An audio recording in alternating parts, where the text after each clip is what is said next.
કેમ છો? કાચો ગુજરાતીના આપ સૌને જય શ્રી રામ. મજામાં છો? રશિયાએ પ્રતિબંધ મૂક્યો તો ઘણા બધાને વિચાર થતો હશે કે બીજા કયા ફેક્ટર છે સોનું વધવાના કે ઘટવાના.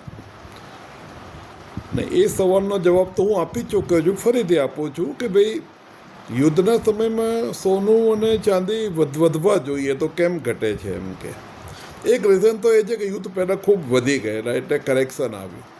બીજું રીઝન એ છે કે યુએસની જે ટ્રેઝરી છે એની ઇલ્ડ એટલે કે એનું જે વ્યાજ હોય એ વધી ગયું છે, કારણ કે ઇન્ફ્લેશન વગેરે હાઈ છે. ત્યાં વ્યાજ વધે એટલે લોકોના પૈસા ત્યાં ડાયવર્ટ થઈ જાય. ઇન્ટરનેશનલ ફંડ અમુક ટ્રેન્ડ ફોલો કરતું હોય છે, અમુક પેટર્ન ફોલો કરે છે, અમુક ફોર્મ્યુલા ફોલો કરે છે કે અમુક વ્યાજ વધે એનું એટલે પૈસા બધા ડાયવર્ટ થઈ જાય.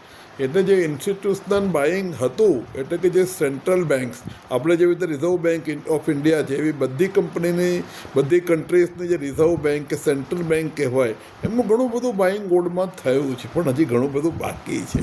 પણ આ ટેમ્પરરી જે ઈરાન ઇઝરાયલ ને અમેરિકાના વોરને કારણે જે એનું ઇન્ફ્લેશનની હાઈ પોઝિશન થઈ જેને કારણે એનું યુએસ ટ્રેઝરીમાં રેટ્સ વધી રહ્યા છે અને ટ્રેન્ડ પણ એવું છે કે વધે છે એટલે પૈસા ગોલ્ડના અમુક આમાં ડાયવર્ટ થયા છે. ગોલ્ડ સિલ્વરમાં કરેક્શન આવ્યું છે, બહુ લાંબુ સમય ટકે એવું નથી.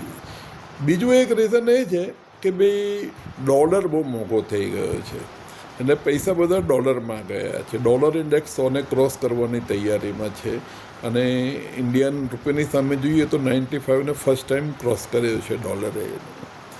એટલે શું છે કે બધા પૈસા ડોલરમાં જમા થાય. ડોલરને સેફ હેવન માનનારા હજી લોકો ઓછા નથી. જોકે ડોલર એકદમ ફોલેબલ કરન્સી છે, મેં તમને બધાને કહ્યું જ છે. એનું એકદમ પોકળ કરન્સી છે, પણ શું છે કે ધીરે ધીરે ડાયજેસ્ટ કરવામાં લોકોને ટાઈમ લાગશે. એટલે બધું ત્યાં પણ ગયું છે યુદ્ધને કારણે. એટલે થોડીક સિચ્યુએશન રિવર્સ થશે એટલે પછી ગોલ્ડ અને સિલ્વરમાં ફ્લો ચાલુ થશે. ચિંતા કરવાની જરૂર નથી. આ એક રિકમેન્ડેશન નથી, એક એનાલિસિસ છે. તમારે જો બાય કે સેલ કરવું હોય ગોલ્ડ સિલ્વર કે સ્ટોક કશામાં પણ તો તમારા ફાઇનાન્શિયલ એડવાઇઝરની સલાહ લેવી, એની સાથે ચર્ચા કરી લેવી. અને શું છે investment is one thing. Trading કરવું હોય તો શું છે કે શોર્ટ ટર્મ ટ્રેડિંગ કે મીડિયમ ટર્મ ટ્રેડિંગ એ અમુક પ્રકારની સ્કિલ માંગે છે. એ સ્કિલ આપણામાં હોય તો જ એમાં પડવું, નહીં તો નહીં પડવું. જેવી રીતે મેં છેલ્લા વિડીયોમાં ટાર્ગેટ આપે ને કે ભાઈ ગોલ્ડનું ટાર્ગેટ એવું દેખાય છે કે 1.82 લાખની વચ્ચે એનું હાયર દેખાય છે અને 1.23 1.3ની વચ્ચે લોઅર દેખાય છે એની રેન્જ. પણ હવે એટલું બધું ઇઝી નથી. એ સ્માર્ટ પ્લે છે અને દરેક જણનો it's not everybody's cup of T.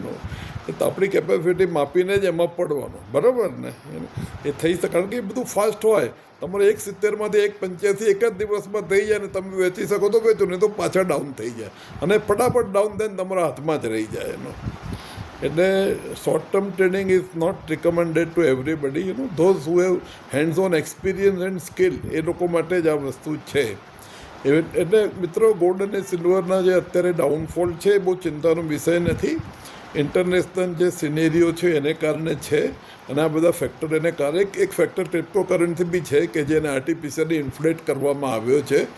એટલે ક્રિપ્ટોકરન્સીને હવા નીકળશે એટલે બી ગોલ્ડ સિલ્વરમાં જ આવશે. આ બધા ફેક્ટર કામ કરે છે. મિત્રો બીજો કંઈ સવાલ હોય તો પૂછતા રહેજો. આભાર. Thank you so much. So nice of you.